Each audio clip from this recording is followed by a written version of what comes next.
샬롬, 9월 13일 수요일입니다. 오늘은 에스겔 6장의 말씀을 묵상하실 텐데요. 8절부터 10절의 말씀을 함께 읽겠습니다. 그러나 너희가 여러 나라에 흩어질 때에 내가 너희 중에서 칼을 피하여 이방인들 중에 살아남은 자가 있게 할지라.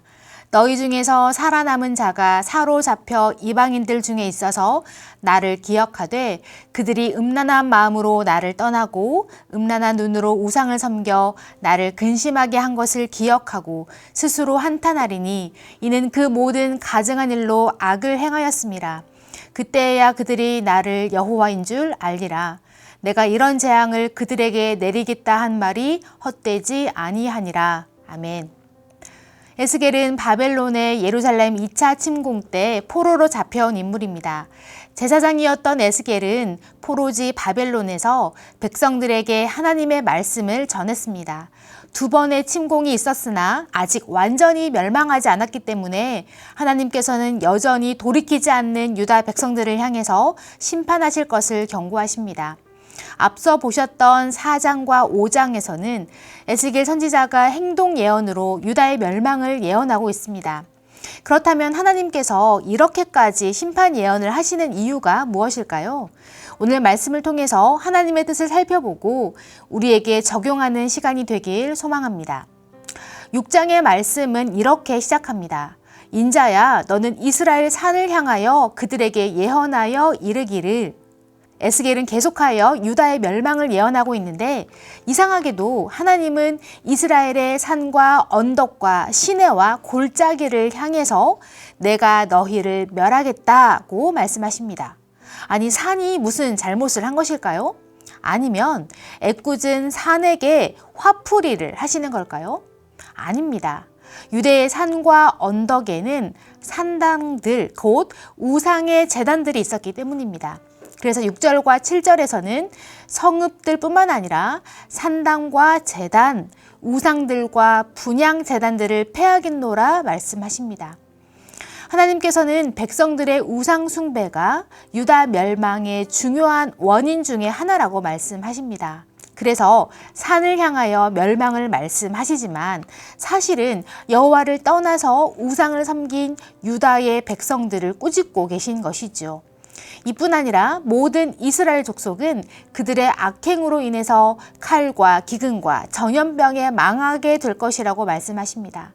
그리고 정말 하나님의 말씀대로 유다 땅은 황폐한 땅이 되어 버렸습니다.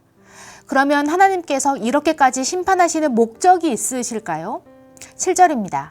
너희가 죽임을 당하여 엎드러지게 하여 내가 여호와인 줄을 너희가 알게 하려 함이라.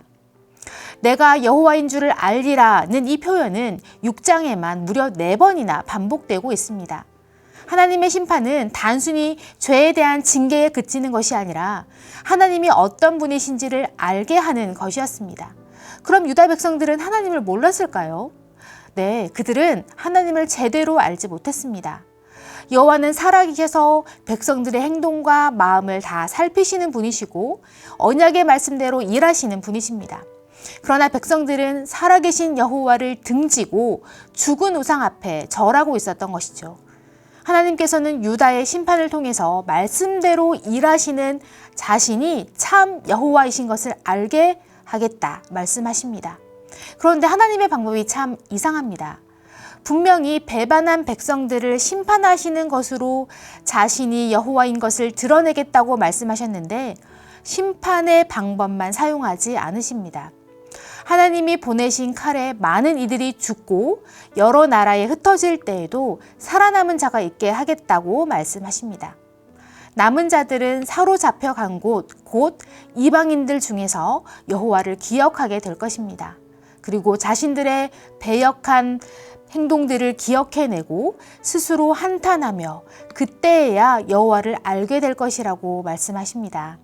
즉 하나님은 심판 가운데서도 그루터기를 남겨두사 다시 하나님을 기억하게 하시고 스스로 회개하며 돌아오게 하겠다는 것입니다. 이사야 선지자가 이렇게 이야기합니다. 그 중에 10분의 1이 아직 남아있을지라도 이것도 황폐하게 될 것이나 밤나무와 상수리나무가 배임을 당하여도 그 그루터기는 남아있는 것 같이 거룩한 씨가 이 땅의 그루터기니라 하시더라. 아멘. 사랑하는 성도 여러분, 하나님의 심판의 최종 목적은 파멸이 아닙니다. 인간의 역사에는 유다의 멸망으로 기록되었으나 그들 가운데에는 여전히 하나님을 붙드는 자가 있었고 하나님이 남기신 자들이 있었습니다. 하나님의 심판은 처절했으나 공의로웠고 주가 남겨두신 거룩한 씨앗을 통해 다시 하나님의 나라를 회복시키실 것입니다. 하나님의 심판은 멸망시키기 위함이 아니라 정결케 하고 재정비하여 다시 시작하기 위한 과정임을 기억하십시오. 하나님은 이 과정을 통해서 백성들이 다시 하나님을 기억하게 하셨고 스스로 자신들의 죄를 한탄하며 돌이키기를 원하셨습니다. 그리고 약속대로 벌하신 하나님은 다시 약속대로 회복시키신다는 것을 백성들이 알기 원하셨습니다. 그러므로 하나님의 일하심은 언제나 선하신 줄 믿습니다. 내가 보는 만큼 아는 여호와가 아니라 말씀으로 자신을 보여주시는 그 여호와를 알아가기를 힘쓰는 그런 여러분들이 되시길 축복합니다.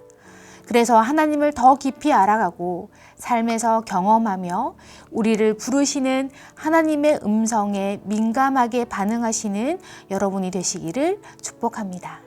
기도하겠습니다. 심판 중에도 긍휼을 보이시는 하나님을 찬양합니다. 내가 원하는 하나님이 아니라 말씀으로 보여주시는 하나님을 정확히 알게 하시고 그 여호와 앞에 서는 자들이 되게 하여 주옵소서. 그래서 여호와 하나님이 나의 하나님이십니다 라고 고백하는 자들이 되게 하여 주옵소서. 예수님의 이름으로 기도합니다. 아멘.